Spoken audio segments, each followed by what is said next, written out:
Engage experts insurance agency சார்பாக அனைவருக்கும் வணக்கம். இப்போ இன்னைக்கு நம்ம பார்க்க போற வீடியோ ஒரு நல்ல ஒரு விழிப்புணர்வான வீடியோ. இப்போ உங்களோட பணத்தை முதலீடு செய்வதற்கு எது சிறந்தது? பேங்க்ல இருக்க திட்டங்களா, இல்ல போஸ்ட் ஆபீஸ் திட்டங்களா, இல்ல மியூச்சுவல் ஃபண்ட்ஸா, இல்ல ரியல் எஸ்டேட்ல இருக்க ஸ்கீம்ஸா, இல்ல நம்ம இன்சூரன்ஸ்ல இருக்கதா, இல்ல நம்ம கோல்டுல தான் நம்ம இன்வெஸ்ட்மெண்ட் பண்ணணுமா? இந்த மாதிரி ஒரு நல்ல ஒரு விழிப்புணர்வு வீடியோவை இன்னைக்கு நம்ம பார்க்க போறோம். நானே என் ஹஸ்பண்ட் டிஸ்கஸ் பண்ண போறோம். இப்ப நார்மலா ஒரு ஃபேமிலி பர்சன், ஒரு குழந்தை 2 குழந்தை இருக்கவங்க 20,000 இருந்து 30,000 வரைக்கும் சேலரி வாங்குவாங்க. அவங்களுக்கு அந்த மந்த்லி சேலரின்றது எக்ஸ்பென்ஸ் நிறைய இருக்கும். அவங்க எல்லாம் இன்வெஸ்ட்மெண்ட் பண்ணணும் அப்படின்னா பெரிய கனவா இருக்கும். நம்ம எப்படி இன்வெஸ்ட்மெண்ட் பண்றது, நம்மளுக்கு இவ்வளவு செலவுகள் இருக்கே அப்படின்னு. அந்த மாதிரி பர்சனுக்காண்டி இந்த ஒரு விழிப்புணர்வு வீடியோ. அவங்க எல்லாம் எந்த மாதிரி இன்வெஸ்ட்மெண்ட் பண்ணலாம், எப்படி அவங்களுக்கு எல்லாம் ஸ்கீம்ஸ் எல்லாம் இருக்குன்னு சொல்லி இந்த வீடியோல டிஸ்கஸ் பண்ண போறோம். வாங்க வீடியோக்குள்ள போலாம். எங்க சேனலை ஃபர்ஸ்ட் டைம் பாக்குறீங்கன்னா எங்க சேனலை சப்ஸ்கிரைப் பண்ணிக்கோங்க.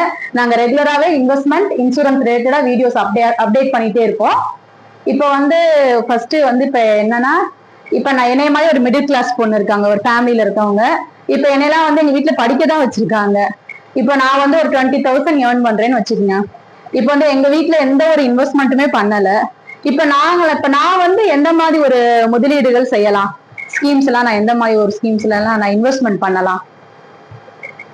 இப்ப நார்மலா இப்ப புதுசா வேலைக்கு போனவங்க, ஒரு 20,000 சேலரி வாங்குறவங்க, ஒரு 30,000 சேலரி வாங்குறவங்க, அந்த மாதிரி யாரு என்ன மாதிரி முதலீடு பண்ணலாம் அப்படின்ற மாதிரி கேக்குறீங்க.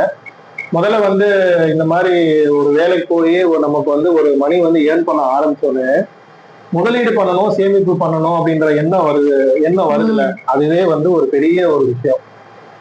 ஏன்னா மோஸ்ட்லி என்ன நடக்குது அப்படின்னா, இப்ப ஒரு வேலைக்கு போனதுக்கு அப்புறம் இப்ப ஒரு சேலரி வாங்குறாங்க, ஒரு 25,000 30,000 சேலரி வாங்குறாங்கன்னா என்ன லோன் போடலாம் அப்படின்னா மோஸ்ட்லி யங்ஸ்டர்ஸ் திங்க் பண்றாங்க. ஸோ லோன் போட்டு நம்ம போன் வாங்கலாமா, லோன் போட்டு பைக் வாங்கலாமா, இல்ல லோன் போட்டு நம்ம டூர் போகலாமா அப்படின்ற மாதிரி தான் திங்க் பண்றாங்க. ஸோ நிறைய இப்போ நீங்க இன்ட்ரோடக்ஷன்ல சொன்ன மாதிரி நிறைய ஆப்ஷன்ஸ் இருக்கு. பேங்க் பிக்ஸட் டெபாசிட், போஸ்ட் ஆஃபீஸ்ல இருக்கக்கூடிய saving scheme, mutual funds, real estate, gold, இந்த மாதிரி நிறைய இருக்கு. ஒருத்தர் புதுசா இப்ப வேலைக்கு போயிருக்காரு, ஃபேமிலியில இப்பதான் முதல்ல ஏர்னிங்ஸ் ஸ்டார்ட் பண்ணிருக்காங்க, பேரண்ட்ஸ் எதுவுமே இன்வெஸ்ட்மெண்ட் பண்ணல அப்படின்னா பெஸ்ட் என்ன பண்ணலாம் அப்படின்னா ஒரு மியூச்சுவல் ஃபண்ட் எஸ்ஐபி ஸ்டார்ட் பண்ணலாம். என்னைய பொறுத்தளவுக்கு இப்போ ஒரு 20, 22 வயசு, 23 வயசு அப்படின்னா நம்ம கண்டிப்பா நமக்கு ரொம்ப வருஷம் டைம் இருக்கு. ஸோ நம்ம முதல்ல ஒரு முதலீடுன்னு சொல்லி நம்ம பண்றோம் அப்படின்னா ஒரு கோல் வச்சுக்கணும். இப்போ அந்த ஏஜ்ல இருக்கிறவங்க, ஒரு 22 வயசு 23 வயசுல இருக்கிறவங்களுக்கு நிறைய கோல்ஸ் இருக்கும். கோல்ஸே நம்ம ரெண்டா பிரிச்சுக்கலாம். Short term goals, long term goals அப்படின்ற மாதிரி நம்ம பிரிச்சுக்கலாம். இப்போ ஷார்ட் டேர்ம் கோல்ஸ்னா என்ன அப்படின்னா, ஒரு பைக் வாங்கணும் அப்படின்றது ஒரு கோல், மேரேஜுக்கு பணம் சேர்க்கணும் அப்படின்றது ஒரு கோல், பிளஸ் பேரண்ட்ஸுக்கு ஒரு வீடு கட்டி கொடுக்கணும் அப்படின்றது ஒரு கோலா இருக்கலாம், ரிட்டையர்மெண்ட்டுக்கு பிளான் பண்றது ஒரு கோலா இருக்கலாம். ஸோ அந்த மாதிரி இப்போ ஒரு ஷார்ட் டேர்ம் கோலா இருக்கு அப்படின்னா நம்ம என்ன பண்ணலாம் அப்படின்னா டெப்ட் மியூச்சுவல் ஃபண்ட்ஸ் நம்ம எஸ்ஐபி ஸ்டார்ட் பண்ணலாம். லாங் டேர்ம் கோல்ஸ் இப்போ வீடு கட்டணும், இல்ல எனக்கு ஒரு 10 வருஷம் கழிச்சு எனக்கு ஒரு பண தேவைகள் இருக்கு அப்படின்னா நம்ம ஈக்விட்டி மியூச்சுவல் ஃபண்ட்ஸ்ல எஸ்ஐபி ஸ்டார்ட் பண்ணலாம். ரிட்டையர்மெண்ட்டுக்கு அவங்க பிளான் பண்ணணும் அப்படின்னா பப்ளிக் ப்ராவிடென்ட் ஃபண்ட் சொல்லிட்டு போஸ்ட் ஆஃபீஸ்ல இருக்கக்கூடிய ஸ்கீம்ஸ், அது சென்ட்ரல் கவர்மெண்ட் ஸ்கீம்ஸ், நல்ல ஒரு 7.1% அந்த ரேஞ்சுக்கு இன்ட்ரெஸ்ட் கொடுக்குறாங்க. 15 இயர்ஸ் இன்வெஸ்ட் பண்ணணும். அதுல கிடைக்கக்கூடிய மெச்சூரிட்டி அமௌண்ட், அந்த மெச்சூரிட்டி அமௌண்ட் பிளஸ் இன்ட்ரெஸ்ட்டுக்கு டாக்ஸ் கிடையாது. ஸோ ரிட்டையர்மெண்ட்டுக்கு அவங்க பிளான் பண்ணணும், ஒரு 45 வயசுல அவங்களுக்கு ஒரு பணம் வேணும் அப்படின்ற மாதிரி அவங்க யோசிக்கிறாங்க அப்படின்னா ஒரு குறிப்பிட்ட அமௌண்ட்டை பிபிஎஃப்ல இன்வெஸ்ட் பண்ணலாம். இப்ப நான் உங்களோட கேட்ட கேள்வியே மிடில் கிளாஸ் போக்கஸ் பண்ணி தான் கேட்டேன். இப்ப அவங்க மினிமம் எவ்வளவு இன்வெஸ்ட்மெண்ட் பண்ணலாம் மியூச்சுவல் ஃபண்ட்ல? உங்களால எவ்வளவு பணத்தை மிச்சப்படுத்த முடியுமோ அவ்வளவு அமௌண்ட்டை நீங்க இன்வெஸ்ட்மெண்ட் பண்ணலாம். என்னைய கேட்டா இப்ப நீங்க 20,000 சேலரி வாங்குறீங்கன்னா உங்களால அதுல ஒரு 2,000 மிச்சம் பண்ண முடியுது அப்படின்னா 2,000ல இருந்து ஸ்டார்ட் பண்ணுங்க. இல்ல உங்களால 5,000 மிச்சம் பண்ண முடியும் அப்படின்னா 2,000 rupees மியூச்சுவல் ஃபண்ட்ஸ் எஸ்ஐபில ஸ்டார்ட் பண்ணுங்க. 2,000 rupees பப்ளிக் ப்ராவிடென்ட் ஃபண்ட்ல இன்வெஸ்ட் பண்ணுங்க. ஒரு 1,000 rupees பேங்க்ல ஒரு ரெக்கரிங் டெபாசிட் மாதிரி நீங்க ஸ்டார்ட் பண்ணுங்க. அந்த 1,000 rupees பேங்க்ல ரெக்கரிங் டெபாசிட்டா நீங்க பண்றது ஒரு போன் வாங்குறதுக்கு யூஸ் பண்ணிக்கலாம். ஒரு 3 வருஷம் 4 வருஷம் பண்றீங்கன்னா ஒரு பைக்குக்கு ஒரு இனிஷியல் அமௌண்ட் பே பண்றதுக்கு யூஸ் பண்ணிக்கலாம். பப்ளிக் ப்ராவிடென்ட் ஃபண்ட்ல ஒரு 2,000 rupees நீங்க ஸ்டார்ட் பண்ணீங்க அப்படின்னா லாங் டேர்ம், இப்ப லாங் டேர்ம் இன்வெஸ்ட்மெண்ட் தான். பப்ளிக் ப்ராவிடென்ட் ஃபண்ட்ன்றது 15 இயர்ஸ் நான் சொன்னேன். ஸோ நம்ம சம்பளம் கம்மியா இருக்கும் போது ஒரு 2,000 ஸ்டார்ட் பண்றோம், சேலரி இன்க்ரீஸ் ஆகும் போது நம்ம அமௌண்ட்டை இன்க்ரீஸ் பண்ணிக்கலாம். இப்போ 1.5 lakhs வரைக்கும் ஒரு வருஷத்துக்கு நம்மளால அதுல இன்வெஸ்ட் பண்ண முடியும். ஸோ உங்களால எவ்வளவு பண்ண முடியுமோ, உங்களால 2,000 பண்ண முடிஞ்சால் 2,000, இல்ல உங்களால 5000 பண்ண முடிஞ்சா 5000, இல்ல பேரண்ட்ஸ் வந்து ஃபுட்டு செலவு மற்ற எக்ஸ்பென்ஸ் எல்லாம் பேரண்ட்ஸ் பாத்துக்கிறாங்க, எனக்கு சேலரியில வந்து செலவு இல்லை அப்படின்னா உங்களால மேக்ஸிமம் 10,000 வரைக்கும் உங்களால இன்வெஸ்ட் பண்ண முடியும் அப்படின்னா ஒரு ஒரு 20% 35% வந்து ஒரு மியூச்சுவல் ஃபண்ட் எஸ்ஐபி, ஒரு 20-30% வந்து பப்ளிக் ப்ராவிடென்ட் ஃபண்ட்ல இன்வெஸ்ட் பண்ணிட்டு ஷார்ட் டேர்ம் கோல்ஸ்ல இப்போ போன் வாங்குறதுக்கோ பைக் வாங்குறதுக்கோ இனிஷியல் அமௌண்ட் கட்டுறதுக்கு இந்த மாதிரி தேவைகளுக்கு ஒரு பேங்க்ல நம்ம ரெக்கரிங் டெபாசிட் அந்த மாதிரி நம்ம வந்து ஸ்டார்ட் பண்ணலாம். இப்போ வந்து ஒரு 10 வருஷத்துக்கு மேல நமக்கு வந்து ஒரு பண தேவைகள் இருக்கு அப்படின்னா ஈக்விட்டி மியூச்சுவல் ஃபண்ட்ஸ், ஸ்டாக் மார்க்கெட்ல இன்வெஸ்ட் பண்ணக்கூடிய ஈக்விட்டி மியூச்சுவல் ஃபண்ட்ஸ்ல நம்ம வந்து ஸ்டார்ட் பண்ணலாம். ஏன்னா 10 வருஷத்துக்கு மேல போனாதான் ஈக்விட்டி மியூச்சுவல் ஃபண்ட்ஸ்ல வந்து நமக்கு நல்ல ரிட்டர்ன்ஸ் கிடைக்கும். ஒரு கொஞ்சம் ரிஸ்கான ஒரு ஃபண்டுன்ற மாதிரி சொல்லலாம். ஸோ 2 வருஷத்துல 3 வருஷத்துல பணம் வேணும் அப்படின்னு நினைச்சிட்டு நம்ம போய் ஈக்விட்டி மியூச்சுவல் ஃபண்ட்ஸ்ல இன்வெஸ்ட் பண்ணக்கூடாது. ஒரு 3 வருஷம் இல்ல ஒரு 5 வருஷம்ன்ற பீரியடுக்கு டெப்ட் மியூச்சுவல் ஃபண்ட்ஸ் சொல்லியிருக்கு. அந்த டெப்ட் மியூச்சுவல் ஃபண்ட்ஸ்ன்றது என்ன அப்படின்னா கவர்மெண்ட் பாண்ட்ஸ்ல இன்வெஸ்ட் பண்ணுவாங்க, மணி மார்க்கெட்னு சொல்லுவாங்க, கடன் பத்திரங்கள்ல இன்வெஸ்ட் பண்ணுவாங்க. ஸோ அதுல வந்து ஈக்விட்டி மியூச்சுவல் ஃபண்ட்ஸ்ல கிடைக்கிறத விட ரிட்டர்ன்ஸ் வந்து கொஞ்சம் கம்மியா இருக்கும். ஈக்விட்டி மியூச்சுவல் ஃபண்ட்ஸ்ல ஒரு 12% 13% கிடைக்குதுன்னா டெப்ட் மியூச்சுவல் ஃபண்ட்ஸ்ல வந்து ஒரு 9% 10% வந்து ரிட்டர்ன்ஸ் கிடைக்கும். ஸோ அந்த மாதிரி பண்ணிக்கலாம். இப்ப பேங்க்லயுமே நிறைய திட்டங்கள் இருக்கு, முதலீடு திட்டங்கள், போஸ்ட் ஆபீஸ்லயுமே இருக்கு. எந்த ஃபேமிலிக்கு எந்த மாதிரி திட்டங்கள் பெஸ்டா இருக்கும்? ரொம்ப ரொம்ப கன்சர்வேட்டிவ் ஃபேமிலியா இருக்காங்க, எனக்கு வந்து என்னோட கேபிட்டலுக்கு பாதிப்பே வரக்கூடாது. இல்ல கன்சர்வேட்டிவ்னா என்ன? கன்சர்வேட்டிவ்னா என்னன்னா ரிஸ்கே எடுக்க கூடாது. எனக்கு வந்து ஒரு கேபிட்டல் அமௌண்ட் வச்சிருக்காங்க வைங்க, இப்போ வந்து ஒரு 5 லட்ச ரூபா வச்சிருக்காங்க, அதுதான் கேபிட்டல். அந்த 5 லட்ச ரூபா வந்து எனக்கு சேஃபா இருக்கணும், எனக்கெல்லாம் பெரிய இன்ட்ரெஸ்ட் ஒன்றும் பெருசா எனக்கு வந்து அந்த பணத்தை வந்து வச்சு பணம் சம்பாதிக்கணும்ன்ற அவசியம் கிடையாது. ரொம்ப ரொம்ப எனக்கு வந்து சேஃப்டி தான் முக்கியம், என்னோட அந்த முதலீடு வந்து பத்திரமா இருக்கணும்ன்றவங்களுக்கு பேங்க் தான் கரெக்டா இருக்கும். பேங்க்ல இருக்கக்கூடிய பிக்சட் டெபாசிட் ஒரு வருஷமோ 2 வருஷமோ 5 வருஷமோ போட்டோம் அப்படின்னா நம்ம ஒரு 6.5-7% அந்த ரேஞ்சில் கிடைக்கும். பிளஸ் அதுல வரக்கூடிய இன்ட்ரெஸ்ட் வந்து டாக்ஸ் இருக்கு. ஸோ அதெல்லாம் கால்குலேட் பண்ணி பார்க்கும்போது ரொம்ப கம்மியா தான் இருக்கும். பட் கேபிட்டல் வந்து ப்ரொடெக்டடா இருக்கும். ஸோ அது ஒண்ணு. இல்ல எனக்கு பேங்க் எப்படியே விட நான் கொஞ்சம் பரவாயில்ல, கொஞ்சம் எனக்கு அதை விட பெட்டரா இருந்தா சொல்லுங்க அப்படின்னு சொன்னாங்கன்னா, சீனியர் பீப்புளா இருந்தாங்கன்னா போஸ்ட் ஆபீஸ்ல இருக்கக்கூடிய senior citizen health senior citizen saving schemes ஒன்று இருக்கு. அதுல வந்து 8.2% வரைக்கும் இன்ட்ரெஸ்ட் வந்து கிடைக்கும். அதுல வந்து போட்டோம்னா ஒரு 5 வருஷம் நம்ம போட்டோம்னா பேங்க்ல கிடைக்கிற பிக்சட் டெபாசிட்ல கிடைக்கிற இன்ட்ரெஸ்ட்டை விட இதுல கொஞ்சம் வந்து அதிகமா கிடைக்கும். அதுல போலாம். இல்ல வந்து நமக்கு இல்ல கொஞ்சம் பெட்டராவே எனக்கு வேணும் அப்படின்னா பாண்ட்ஸ்ல இன்வெஸ்ட் பண்ணலாம். கடன் பத்திரங்கள்ல இன்வெஸ்ட் பண்ணோம்னா நம்ம ஒரு 9% 10% கார்பரேட் எஃப்டிஸ்ன்னு சொல்லியிருக்கு. பெரிய பெரிய கம்பெனில வந்து பிக்சட் டெபாசிட் இருக்கும். அதுல போய் அந்த அமௌண்ட்டை டெபாசிட் பண்ணோம்னா ஒரு 9% 10% வட்டி கிடைக்கும். அந்த மாதிரி போகலாம். இல்ல அதை விட நான் கொஞ்சம் ரிஸ்க் எடுக்கிறேன் அப்படின்னு போனாங்க அப்படின்னா டெப்ட் மியூச்சுவல் ஃபண்ட்ஸ் போகலாம். டெப்ட் மியூச்சுவல் ஃபண்ட்ஸை விட கொஞ்சம் நான் இன்னும் ரிஸ்க் எடுத்து நான் அதிகமான ரிட்டர்ன்ஸ் வேணும் அப்படின்னா ஈக்விட்டி மியூச்சுவல் ஃபண்ட்ஸ் போகலாம். ஸோ அதுக்கப்புறம் நம்ம அதுக்கு நம்ம நிறைய இருக்கு. அதுக்கு மேல போனோம்னா நம்ம வந்து டைரக்டா போய் ஸ்டாக் மார்க்கெட்ல வந்து ஷேர்ஸ்ல வந்து இன்வெஸ்ட் பண்றது அந்த மாதிரி ஆப்ஷன்ஸ் இருக்கு. ஸோ வந்து நம்ம ஒரு குறிப்பிட்ட அமௌண்ட்டை வந்து கோல்டுல இன்வெஸ்ட் பண்ணலாம். கோல்டை பத்தி நம்ம நிறைய பேசுவோம். கோல்டுலயுமே வந்து இப்போ நம்ம வீட்டுல வந்து இப்போ நகை கேட்கணுன்ற மாதிரி ஒரு நீட் இருக்கு, வீட்டுல வந்து பொம்பளை பிள்ளைங்க இருக்காங்க, கல்யாணம் பண்ணி கொடுக்கணுன்ற மாதிரி இருக்கிறவங்க 1% ஆஃப் தி அமௌண்ட்டை வந்து நகையில வந்து இன்வெஸ்ட் பண்ணலாம். இல்ல நகையை எனக்கு வந்து கோல்டை வந்து இன்வெஸ்ட்மெண்டா பண்ணணும், எனக்கு ஆபரணங்களா வேணாம் அப்படின்னா அதுக்கு ஆப்ஷன்ஸ் இருக்கு. இந்த மாதிரி மியூச்சுவல் ஃபண்ட்ஸ்லயே வந்து கோல்டு ETF அப்படின்னு சொல்லி ஆப்ஷன்ஸ் இருக்கு. அதெல்லாம் நல்ல ப்ராஃபிட்டபிள் தான். ஆர்னமெண்ட்ஸ்ல கூட பாத்தீங்கன்னா நிறைய அவங்களுக்கு வந்து செய்கூலி சேதார பிரச்சனைகள்லாம் இருக்கும். பட் இதுல வந்து அந்த பிரச்சனை இருக்காது. இது போக இப்ப லேட்டஸ்டா டிஜிட்டல் கோல்டு அப்படின்னு சொல்லிட்டு வந்திருக்கு. டிஜிட்டல் கோல்டுல வந்து நீங்க இப்ப 100 ரூபாய் வரைக்கும் 100 ரூபாயில இருந்து கூட நீங்க ஸ்டார்ட் பண்ணலாம். மினிமம் 100 ரூபாயில இருந்து கூட நீங்க ஸ்டார்ட் பண்ணலாம். ஸோ ஒரு முதலீடா நீங்க கோல்டை வந்து ஒரு முதலீடா பாக்குறீங்க அப்படின்னா இந்த மாதிரி கோல்டு ETF பெஸ்ட், இல்ல டிஜிட்டல் கோல்டு பெஸ்ட், அந்த மாதிரி நம்ம போகலாம். இப்ப நல்ல செட்டிலான ஃபேமிலிஸ் இருப்பாங்க, எங்களுக்கு வந்து பினான்சியலா எந்த ப்ராப்ளம் இல்ல, எங்களுக்கு வந்து எதுல இன்வெஸ்ட்மெண்ட் பண்ணா நல்ல ரிட்டர்ன்ஸ் கிடைக்கும் அப்படின்ற மாதிரி கேட்பாங்க. அவங்களுக்கு எந்த மாதிரி ஸ்கீம்ஸ்? அந்த மாதிரி இப்ப அதிகமான ரிட்டர்ன்ஸ் வேணும் அப்படின்னா அதிகமான ரிஸ்க் எடுக்கிறதுக்கு தயார் அப்படின்றதுதான் வந்து அர்த்தம். ஸோ அதிகமான ரிஸ்க் எடுக்கிறது அப்படின்னா நம்ம வந்து ஸ்டாக் மார்க்கெட்ல வந்து இன்வெஸ்ட் பண்றது அப்படின்றது அதிகமான ரிஸ்க் எடுக்கிறது. பட் அதே நேரத்துல நம்ம 10 வருஷம் 15 வருஷம் 20 வருஷம் நான் வெயிட் பண்ணி எனக்கு வந்து நல்ல ரிட்டர்ன்ஸ் வேணும் அப்படின்னா தாராளமா ஸ்டாக் மார்க்கெட்ல ஸ்டாக் வாங்கலாம், ஷேர்ஸ் வாங்கலாம். பட் அதுக்குரிய நாலேஜை கெயின் பண்ணிக்கணும், ஃபண்டமெண்டல் நாலேஜ் இருக்கணும். எப்படி வந்து ஒரு கம்பெனியை அனலைஸ் பண்றது. இதே மாதிரி நான் சொல்றது ட்ரேடிங் கிடையாது. ட்ரேடிங் சொல்லி ஒரு விஷயம் இருக்கு. நான் சொல்றது எல்லாமே ட்ரேடிங் கிடையாது. நான் சொல்றது எல்லாமே பியூர்லி இன்வெஸ்ட்மெண்ட் தான். ஒரு செக்டார் செலக்ட் பண்ணிக்கணும். அந்த செக்டார்ல எந்த கம்பெனி நல்லா பண்ணிட்டு இருக்கு, அந்த செக்டாருக்கு ஃபியூச்சர் எப்படி இருக்கும் அப்படின்றதெல்லாம் பார்த்துட்டு நம்ம கம்பெனிஸ்ல ஷேர் வாங்கலாம். அது வந்து ஒரு நல்ல அதிகமான ரிட்டர்ன்ஸ் கிடைக்கக்கூடிய ஒரு வாய்ப்பு. பெஸ்ட் எனக்கு அதெல்லாம் வந்து உட்கார்ந்து பாக்குறதுக்கெல்லாம் டைம் இல்லைங்க. எனக்கு வந்து பணத்தை வந்து நான் இன்வெஸ்ட்மெண்ட் பண்ணா எனக்கு வந்து ஒரு 10 வருஷமோ 15 வருஷமோ 20 வருஷமோ கழிச்சு நல்ல ரிட்டர்ன்ஸ் வேணும் அப்படின்னா பெஸ்ட் வந்து equity mutual fund. Equity mutual ஃபண்ட்ஸ்லயுமே நிறைய மியூச்சுவல் ஃபண்ட்ஸ் இருக்கு. ஸோ அதுலயுமே நம்ம உட்காந்து ஒரு கரெக்டான மியூச்சுவல் ஃபண்ட் டிஸ்ட்ரிபியூட்டரா வந்து நம்ம கான்டாக்ட் பண்ணணும். இப்போ நம்ம என்கேஜ் எக்ஸ்போர்ட்ஸ் வந்து ஒரு மியூச்சுவல் ஃபண்ட் டிஸ்ட்ரிபியூட்டர் கம்பெனி தான்.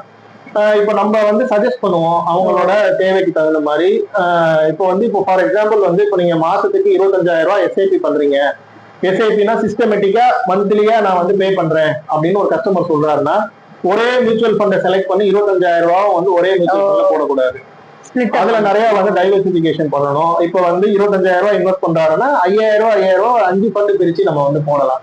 ஸோ இந்த மாதிரி நம்ம பண்ணும்போது நமக்கு வந்து நல்ல ரிட்டர்ன்ஸ் கிடைக்கக்கூடிய வாய்ப்புகள் இருக்கு. ஒரு போர்ஷனை வந்து பப்ளிக் ப்ராவிடென்ட் ஃபண்ட்ல இன்வெஸ்ட் பண்ணலாம். 1.5 lakhs வரைக்கும் மேக்ஸிமம் ஒரு வருஷத்துல நம்மளால இன்வெஸ்ட் பண்ண முடியும். 7.1% இன்ட்ரெஸ்ட் கிடைக்குது. ஸோ அதனால ஒரு போர்ஷன் நம்ம அதுல வந்து பண்ணிக்கலாம். அது போக வந்து கோல்டுல நம்ம வந்து இன்வெஸ்ட்மெண்ட் பண்ணிக்கலாம். இப்போ நமக்கு வந்து இந்த மாதிரி ஜுவல்ஸ் தான் வேணும் அப்படின்னா நம்ம ஜுவல்ஸ்ல நம்ம வந்து இன்வெஸ்ட்மெண்ட் பண்ணிக்கலாம். அப்படி இல்லைன்னா டிஜிட்டல் கோல்டாகவோ இல்ல வந்து காயின் டிஜிட்டல் இந்த மாதிரி கோல்டு காயினா கூட வாங்கிக்கலாம். இல்ல வந்து கோல்டு இடிஎஃப்ல எஸ்ஐபி வந்து நம்ம அதுலயும் வந்து ஸ்டார்ட் பண்ணிக்கலாம். நம்ம வந்து காயினா இந்த மாதிரி வாங்கினா கூட செய்கூலி சேதாரம்ன்றது மாதிரி நிறைய வரும். ஆமா, காயினுக்குமே அந்த மாதிரி இருக்கும். பிசிக்கல் ஜுவல்ஸுக்குமே அந்த ப்ராப்ளம் அந்த மாதிரி இருக்கும். ஆனா இந்த மாதிரி இன்வெஸ்ட்மெண்ட் பண்ணோம்னா அப்படியே எவ்வளவு அமௌண்ட்டோ அந்த அமௌண்ட்டுக்கு நம்ம நகை எடுத்துக்கலாம். அது வந்து இன்வெஸ்ட்மெண்டா இருக்கும். நம்ம தேவைப்படும் போது செல் பண்றது ஈஸியா செல் பண்றப்ப சொல்றேன். ஆமா, செல் பண்றப்ப ஈஸியா நம்ம செல் பண்ணிக்கலாம். ரியல் எஸ்டேட்ல நம்ம ஒரு போர்ஷன் கண்டிப்பா இன்வெஸ்ட்மெண்ட் பண்ணிக்கணும். ஏன்னா ரியல் எஸ்டேட் பொறுத்த அளவுக்கு வந்து இருக்கையிலே அதிகமான ஒரு லாங் டேர்ம்ல வெயிட் பண்ணோம் அப்படின்னா ரியல் எஸ்டேட்ல கண்டிப்பா ஒரு பெரிய கேபிட்டல் ஒரு அப்ரிசியேஷன் வந்து ரியல் எஸ்டேட்ல தான் கிடைக்கும். ஒரு நல்ல இடத்துல ஒரு லேண்ட் வச்சிருக்கோம், இல்ல ஒரு கமர்ஷியல் பில்டிங் நம்ம வந்து வச்சிருக்கோம் அப்படின்னா ரெண்டல் இன்கம் நமக்கு கிடைக்கக்கூடிய வாய்ப்புகள் இருக்கு. ஒரு நல்ல இடத்துல நம்ம ஒரு லேண்ட் வந்து வாங்கி போட்டிருக்கோம் அப்படின்னா ஒரு லாங் டேர்ம்ல அந்த கேபிட்டல் அப்ரிசியேஷன் ஆகிறதுக்குரிய வாய்ப்புகள் வந்து நமக்கு அதிகமா இருக்கு. அது போக இப்போ ரியல் எஸ்டேட் பொறுத்த அளவுக்கு ரியல் எஸ்டேட் இன்வெஸ்ட்மெண்ட் ட்ரஸ்ட்னு சொல்லிட்டு இப்ப இருக்கு. அது என்ன அப்படின்னா இப்போ நம்ம கமர்ஷியலா இப்போ வந்து இப்போ ஐடி பார்க் பெரிய பெரிய மால்ஸ் எல்லாம் கட்டக்கூடிய கம்பெனிஸ் வந்து ஸ்டாக் மார்க்கெட்ல ட்ரேட் ஆகுது. ஸோ அந்த கம்பெனிஸ்ல நம்ம வந்து அந்த ஷேர் வாங்குறது மூலியமா அவங்க என்ன பண்ணுவாங்க அப்படின்னா அவங்களுக்கு கிடைக்கக்கூடிய ரெண்டல் இன்கம், அவங்களுக்கு கிடைக்கக்கூடிய இன்ட்ரெஸ்ட் இன்கம் வந்து 90% வந்து ஷேர் ஹோல்டர்ஸ்க்கே கொடுத்துட்றாங்க, டிவிடெண்டா கொடுத்துட்றாங்க. எவ்ரி குவார்டர்லி பேசிஸ்ல வந்து அந்த டிவிடெண்ட் வந்து கொடுத்துருவாங்க. ஸோ வந்து ஒரு பேசிவ் இன்கம் மாதிரி தேவைப்படுது. ஃபார் எக்ஸாம்பிள் வந்து இப்போ ரிட்டையர்மெண்ட் ஆகக்கூடிய ஸ்டேஜஸ்ல இருக்கக்கூடிய பீப்புள் வந்து எனக்கு ஒரு டிவிடெண்ட் மாதிரி தேவைப்படும். யூஸ்வலா ஸ்டாக் மார்க்கெட்ல இன்வெஸ்ட் பண்றவங்களே டிவிடெண்ட் கொடுக்கக்கூடிய ஷேர்ஸா செலக்ட் பண்ணுவாங்க. அந்த மாதிரி இந்த ரியல் எஸ்டேட் இன்வெஸ்ட்மெண்ட் ட்ரஸ்ட்லயுமே ஒரு பாசிவ் இன்கம் ஆப்பர்ச்சுனிட்டி வந்து இருக்கு. ஸோ எல்லாத்துலயுமே ஒரு போர்ஷன் வந்து நம்ம டைவர்சிஃபை பண்ணி இன்வெஸ்ட்மெண்ட் வந்து பண்றது நல்லது. ஒரு நல்ல லாங் டேர்ம்ல இப்ப நான் சொல்றேன் நல்ல ஏர்னிங்ஸ் இருக்கு, நான் வந்து ஒரு 10 வருஷம் 15 வருஷம் என்னால வெயிட் பண்ணி நல்ல இன்வெஸ்ட்மெண்ட் பண்ணணும், லாங் டேர்ம்ல நான் வெயிட் பண்றேன் அப்படின்ற மாதிரியான ஒரு பீப்புளுக்கு தான் நான் சொல்ற விஷயங்கள் எல்லாம். சரி, இப்ப என்னைய மாதிரி ஒரு மிடில் கிளாஸ் உமனுக்கு வந்து ஒரு 20,000 இருந்து 30,000 வரைக்கும் சம்பாதிக்கிற ஒரு உமன் வந்து வீடெல்லாம் கட்டுறதுன்றது பெரிய கனவு எங்களுக்கு. இப்ப நாங்களாம் எந்த மாதிரி சேமிப்பு பண்ணலாம், எதுல சேர்த்து வைக்கலாம் பணத்தை? அதான் நான் சொன்ன மாதிரி ஃபர்ஸ்ட் வந்து ஒரு மியூச்சுவல் ஃபண்ட் எஸ்ஐபி வந்து ஸ்டார்ட் பண்ணுங்க. மியூச்சுவல் ஃபண்ட் எஸ்ஐபி வந்து இப்போ ஷார்ட் டேர்மா இருக்கு அப்படின்னா டெப்ட் மியூச்சுவல் ஃபண்ட்ஸ்ல ஸ்டார்ட் பண்ணுங்க. இல்ல லாங் டேர்மா ஒரு 10 வருஷத்துக்கு கேட்க போறீங்கன்னா ஈக்விட்டி மியூச்சுவல் ஃபண்ட்ஸ்ல ஸ்டார்ட் பண்ணுங்க.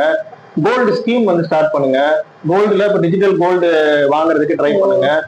ஏன்னா 100 rupeesல இருந்து ஸ்டார்ட் பண்ணலாம்னு சொல்லி சொன்னேன்ல. சோ அந்த மாதிரி டிஜிட்டல் கோல்டு வந்து ஸ்டார்ட் பண்ணலாம்.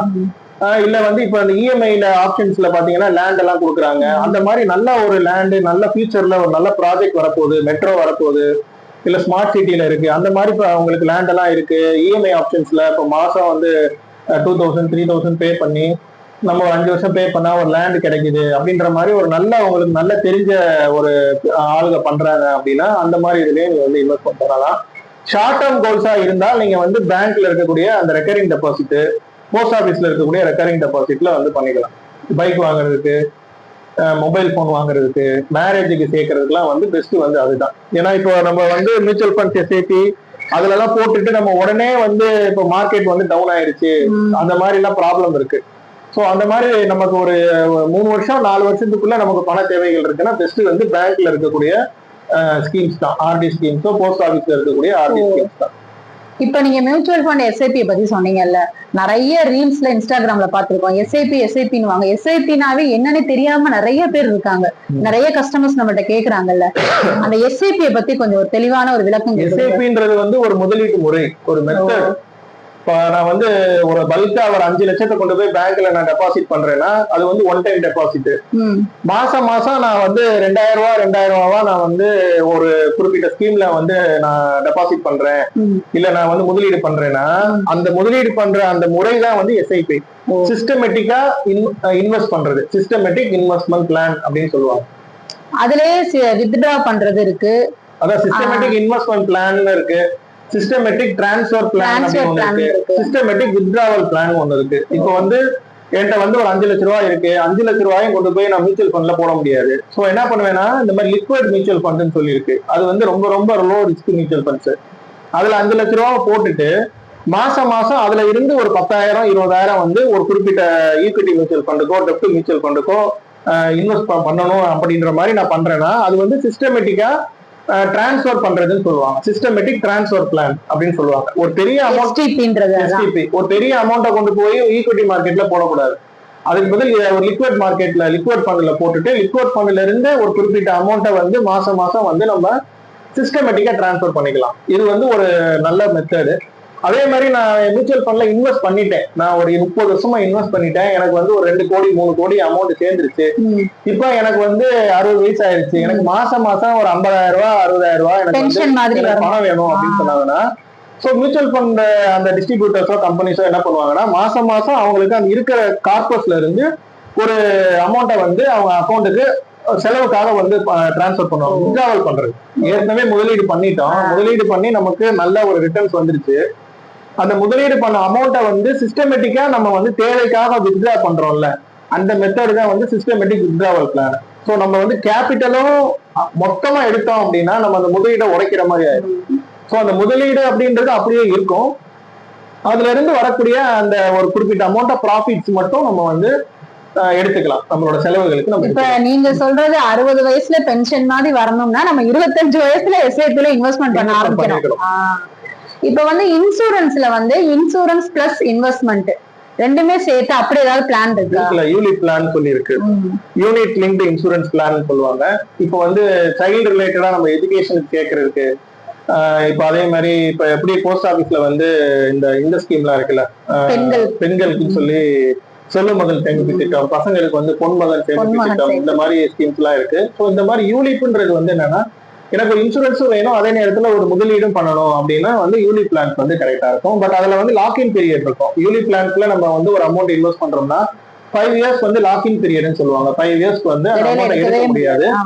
அதுவுமே ஒரு லாங் டேர்ம்க்கு வெயிட் பண்ணி பண்ணக்கூடிய ஒரு என்ன சொல்ற ஒரு ப்ராடக்ட் தான். 5 வருஷம் வெயிட் பண்ணணும், வீடு வாங்குறதுக்கு, பிள்ளைங்க படிக்க வைக்கிறதுக்கு அது கரெக்டா அந்த மாதிரி இதுக்கு சூட்டபிளா இருக்கும். எங்களோட என்கேஜ் எக்ஸ்பர்ட்ஸ் இன்சூரன்ஸ் ஏஜென்சில எல்லா டைப் ஆஃப் இன்சூரன்ஸுமே நாங்க ஆஃபர் பண்றோம். எங்களோட ப்ரீவியஸ் வீடியோஸை பாத்தீங்கன்னா நீங்க நிறைய தெரிஞ்சுக்கலாம்.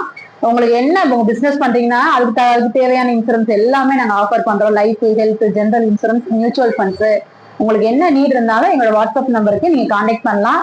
ஆபீஸ் தான் வரணுமே இல்லை. இப்ப 60 வயசுக்கு மேற்பட்டவங்க இருப்பாங்கல்ல, அவங்களுக்கு வந்து ஒரு இடத்துல ஒரு ப்ரொஃபஷனல்ல ஒர்க் பண்ணிருப்பாங்க, அவங்க ரிட்டையர்மெண்ட் ஆயிருப்பாங்க, பல்கா அமௌண்ட் வரும் அவங்களுக்கு.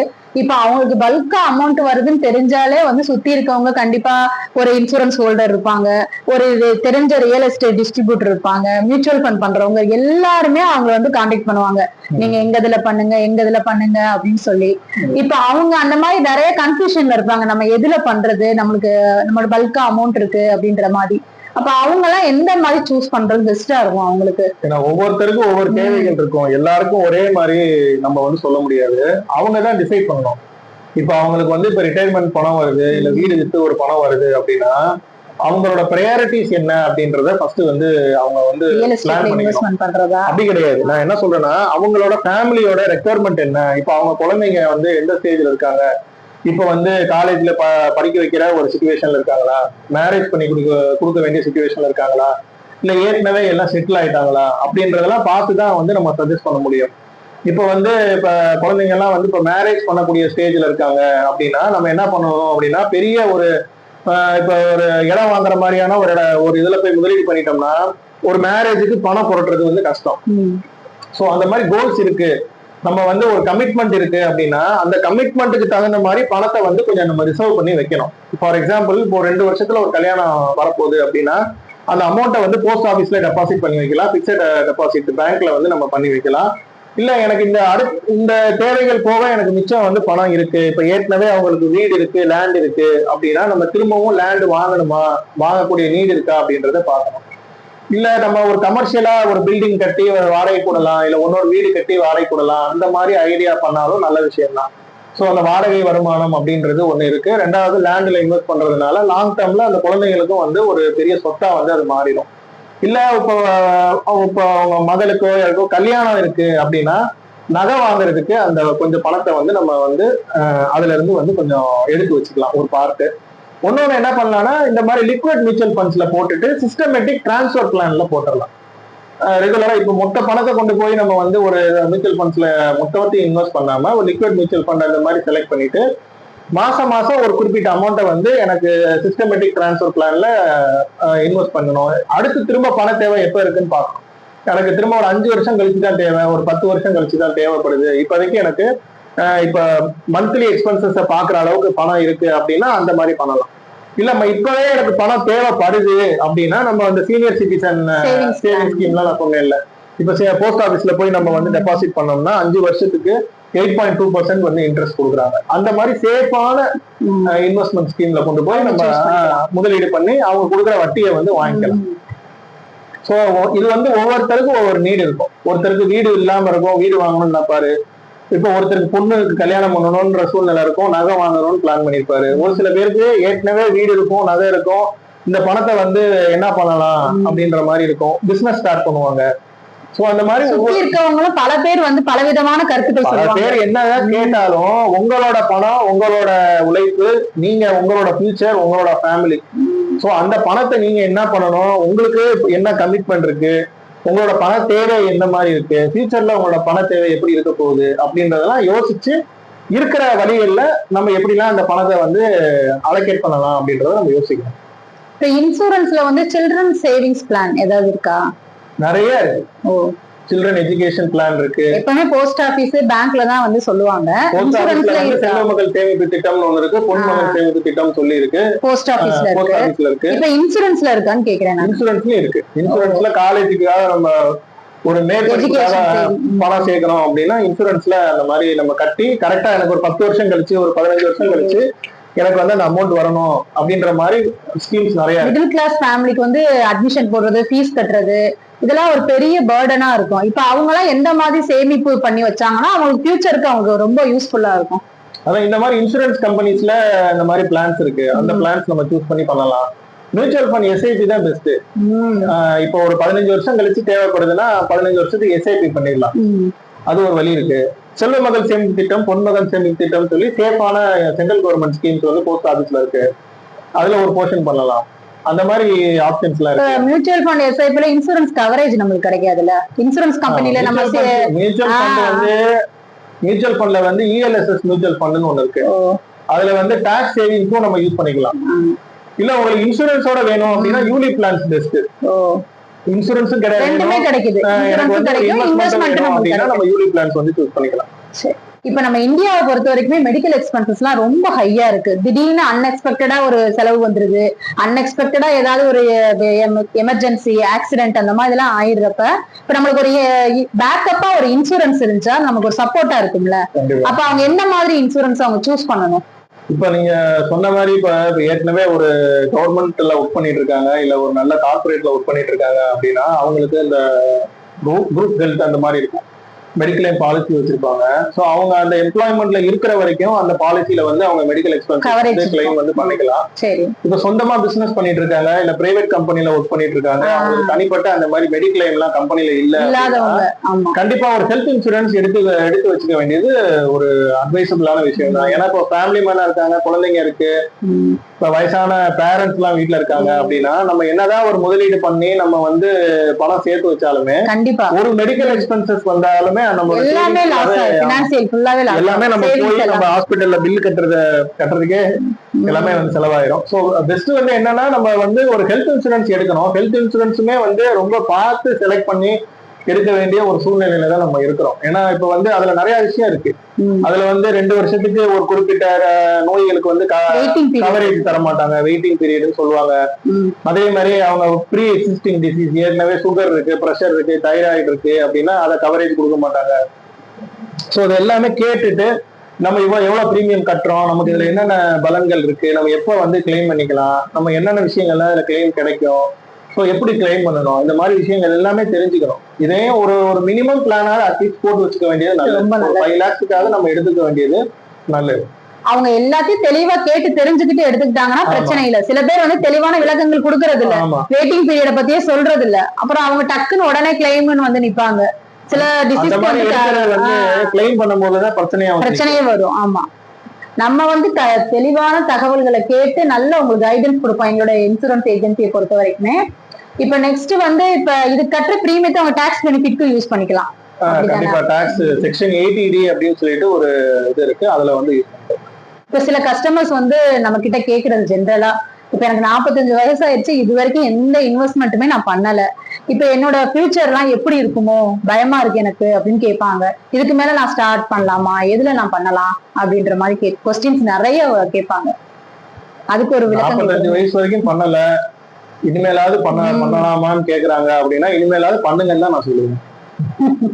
இது வரைக்கும் பண்ணல அப்படின்னா இனிமேலாவது பண்ணுங்க அப்படின்னு தான் நான் சொல்லுவேன். முதல்ல ஒரு ஹெல்த் இன்சூரன்ஸ் எடுத்துட்டு அவங்க எவ்வளவு சேலரி வாங்குறாங்களோ அந்த சேலரியில அவங்களோட எக்ஸ்பென்சஸ் எல்லாம் எவ்வளவு இருக்கு அப்படின்றத பார்த்துட்டு, இப்ப ஏன்னா நிறைய பேர் என்ன தவறு பண்றாங்க அப்படின்னா நிறைய லோன் போட்டுடுறாங்க, ஹோம் லோன் போட்டுடுறாங்க. ஹோம் லோன் வந்து ஓகே, அதை கூட ஒரு இதா நம்ம எடுத்துக்கலாம். பட் ஹோம் லோன் வந்து ஒரு வீடு நமக்கு கிடைக்குது அப்படின்ற மாதிரி எடுத்துக்கலாம். நிறைய வந்து பர்சனல் லோன் போட்டுடுறாங்க, கார் லோனு, அது இதுன்னு போட்டுறாங்க.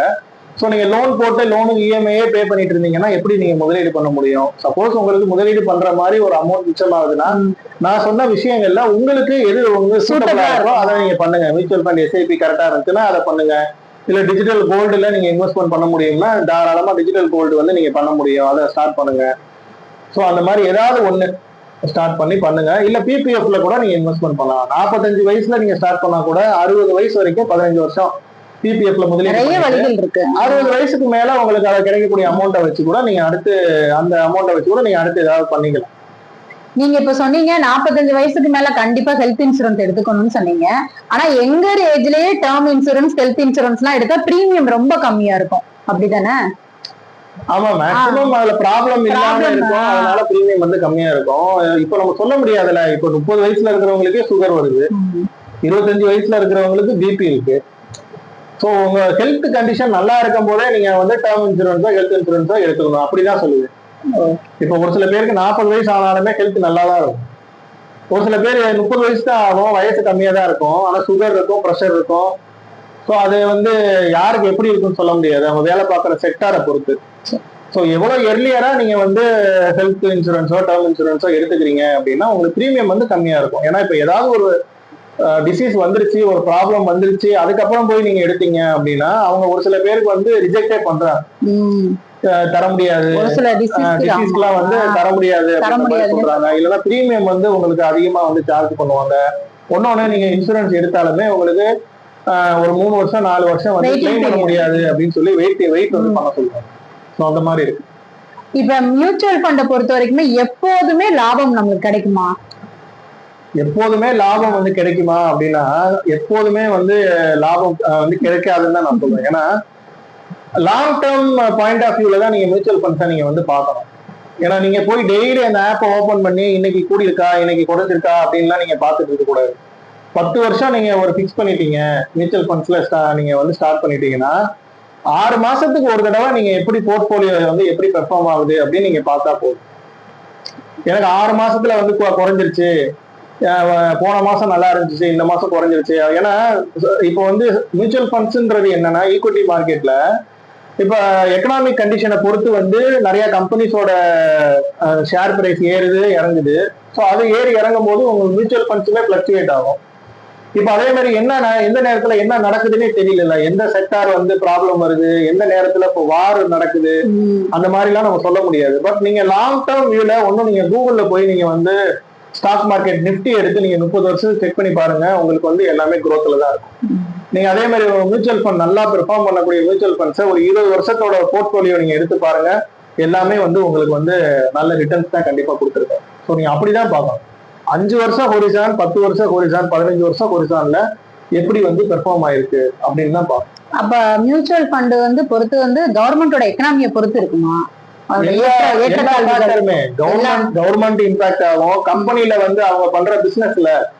ஏன்னா மியூச்சுவல் ஃபண்ட்ன்றது வந்து ஈக்விட்டி மியூச்சுவல் ஃபண்ட்ன்றது வந்து கம்பெனிஸ்ல தான் இன்வெஸ்ட் பண்றாங்க. அந்த கம்பெனி வந்து ஒரு பிசினஸ் பண்ணுவான். இப்போ வந்து ஹிந்துஸ்தான் யூனிலிவர் அப்படின்ற ஒரு கம்பெனி வந்து அந்த மியூச்சுவல் ஃபண்ட்ல இருக்கானா, ஹிந்துஸ்தான் யூனிலிவர்ன்றது பிசினஸ் பண்றாங்கல்ல, அவங்களோட ப்ராடக்ட்ஸ் வந்து எந்த அளவுக்கு வந்து விற்கிது, அவங்க நியூ ப்ராடக்ட்ஸ் என்ன கொண்டு வராங்க, அவங்க எப்படி எக்ஸ்போர்ட் பண்றாங்க. இப்போ திடீர்னு ஏதாவது ஒரு ப்ராடக்ட்டை பேன் பண்ணுவாங்க, அதனால அந்த கம்பெனியோட ப்ராஃபிட் வந்து குறைஞ்சிருக்கும். அப்ப அவங்க ஷேர்ஸோட வேல்யூ குறையும். சோ இது எல்லாமே வந்து நமக்கு தெரிஞ்சிருக்கணும். ஏன்னா இதெல்லாம் நீங்க தெரிஞ்சாதான் மியூச்சுவல் ஃபண்ட் எஸ்ஐபி பண்றதே கரெக்டா இருக்கும். நீங்க வந்து டெய்லி உட்கார்ந்து பார்த்துட்டு எனக்கு குறைஞ்சிருச்சு அப்படின்னு நீங்க பண்ணீங்கன்னா உங்களுக்கு வந்து கண்டிப்பா மியூச்சுவல் ஃபண்ட் வந்து உங்களுக்கு ரொம்ப ஒரு மாதிரி தான் தெரியும். ஏன்னா ஏன் இப்படி பிளக்சுவேட் ஆகுது அப்படின்னு தெரியும். ஏன்னா நம்ம கையில கிடையாது. பெஸ்ட் வந்து நீங்க ஒரு நல்ல ஃபண்ட் சூஸ் பண்ணுங்க. இப்ப ஒரு நல்ல ஃபண்ட் சூஸ் பண்ணிட்டு நீங்க வந்து மந்த்லி எஸ்ஐபி ஸ்டார்ட் பண்ணிட்டீங்கன்னா, மார்க்கெட் ஏறினாலும் சரி மார்க்கெட் இறங்கினாலும் சரி உங்களோட எஸ்ஐபியை வந்து ஸ்டாப் பண்ணாதீங்க. எஸ்ஐபியை வந்து கண்டினியூ பண்ணுங்க. ஏன்னா உங்களோட அந்த இன்வெஸ்ட்மெண்ட்டை நீங்க மார்க்கெட் டவுன்ல இருக்கும் போது நீங்க எஸ்ஐபி பண்ணாதான் உங்களுக்கு யூனிட்ஸ் வந்து அதிகமா கிடைக்கும் மியூச்சுவல் ஃபண்ட்ஸ்ல. ஸோ அப்பதான் நமக்கு லாபம் வந்து ஜாஸ்தி. ஸோ நீங்க ஒரு ஆவரேஜ் பண்ணி ஒரு 7 வருஷம் 10 வருஷம்னு உங்களுக்கு நீங்க முதலீடை வந்து கரெக்டா நீங்க பண்ணிட்டே இருந்தாதான் உங்களுக்கு ஒரு லாங் டேர்ம்ல ஒரு நல்ல ஒரு கூட்டு வட்டி கிடைக்கும். இப்ப ரியல் எஸ்டேட்ல என்ன மாதிரி முதலீடுகள்லாம் இருக்கு?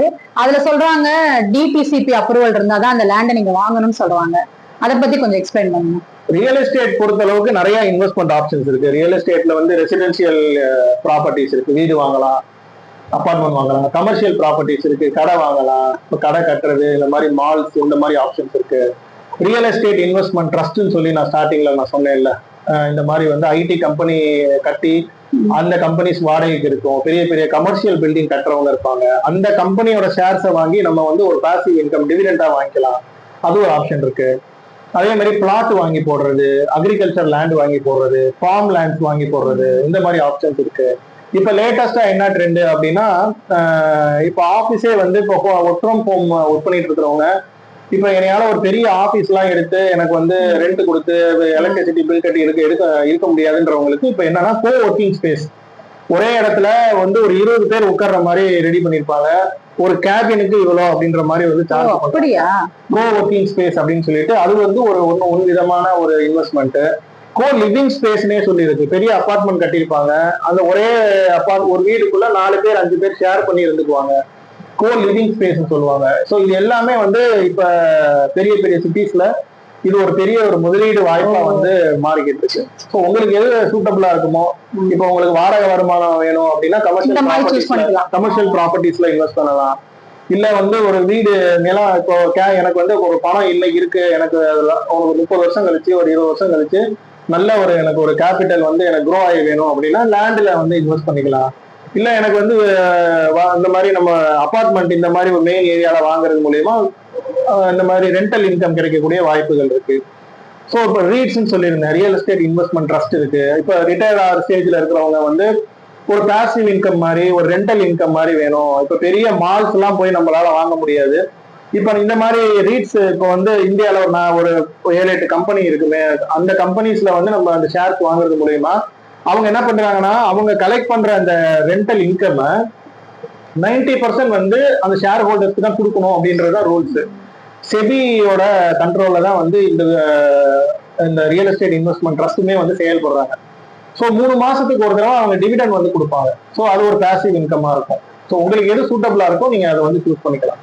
இப்போ வந்து கோல்டு இன்வெஸ்ட்மெண்ட்டை பொறுத்த வரைக்கும் பிசிக்கல் ஆர்னமெண்டா வாங்குறது பெஸ்டா, இல்ல காயினா வாங்குறது பெஸ்டா, இல்ல டிஜிட் கோல்டா வாங்குறது பெஸ்டா? இப்ப நிறைய இப்ப ஆபரண தங்கம் வந்து தேவைப்படுது.